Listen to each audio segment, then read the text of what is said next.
പുതുശ്ശേരി ഗ്രാമപഞ്ചായത്ത് കുടുംബശ്രീ CDS വാർഷിക general body യോഗവും വിവിധ ഫണ്ടുകളുടെ വിതരണവും നടത്തി.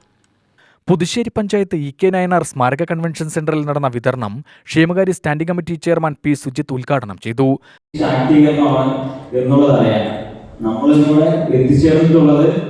നമ്മൾക്ക് എന്തെങ്കിലും ഫണ്ട് കിട്ടുമോ, നമ്മുടെ അയൽക്കൂട്ടത്തിന് പുതിയതായിട്ട് എന്തെങ്കിലും കുറച്ച് പൈസ കിട്ടുകയാണെങ്കിൽ അതുകൂടി വാങ്ങിച്ചിട്ട് പോവാം എന്നുള്ള ഉദ്ദേശത്തിൽ വന്ന ആളുകൾ ഉണ്ടാവും.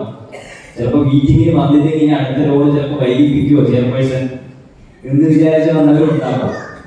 ശരിക്കും കുടുംബശ്രീ എന്നത് താഴെത്തട്ടിൽ ഇനിയും പൂർണ്ണതയിലേക്ക് എത്തിയിട്ടില്ല എന്ന് വിശ്വസിക്കുന്ന ഒരാളാണ് ഞാൻ. കുടുംബശ്രീ രൂപീകരിച്ചിട്ടുള്ളത് ഇവിടെ സൂചിപ്പിച്ചു 27 വർഷമായി. സ്ത്രീ ശാക്തീകരണമാണ്. സ്ത്രീകൾക്ക് പ്രത്യേക ഒരു പരിഗണന കൊടുക്കണം. സ്ത്രീകൾ സ്വന്തമായി അവരുടെ സ്വന്തം കാലിൽ നിൽക്കുന്ന ഒരു സമൂഹം നമ്മൾക്ക് ഉണ്ടാകണം. നമ്മുടെ പൊതുവെ ഇന്ത്യ ആയാലും കേരളമായാലും ഒരു പുരുഷ മേധാവിത്വത്തിന്റെ കീഴിലാണ് നാളിതുവരെ വന്നുകൊണ്ടിരിക്കുന്നത്. എല്ലാവർക്കും തർക്കമുണ്ടോ? CDS chairperson M. സുശീല അധ്യക്ഷത വഹിച്ചു. പഞ്ചായത്ത് അംഗങ്ങളായ C. Jayakumar, S. Subhash, John C. എന്നിവർ ആശംസകൾ നേർന്നു. Vice chairperson S. ഷീല സ്വാഗതവും അക്കൗണ്ടന്റ് പ്രിയകുമാരി നന്ദിയും പറഞ്ഞു. ജീവൻ ദീപം ഒരുമ ഇൻഷുറൻസ് ജില്ലാതലത്തിൽ വിജയിച്ച ബഡ്സ് സ്കൂൾ വിദ്യാർത്ഥികൾക്കുള്ള സമ്മാനങ്ങൾ വിതരണം ചെയ്തു. UTV news, Palakkad.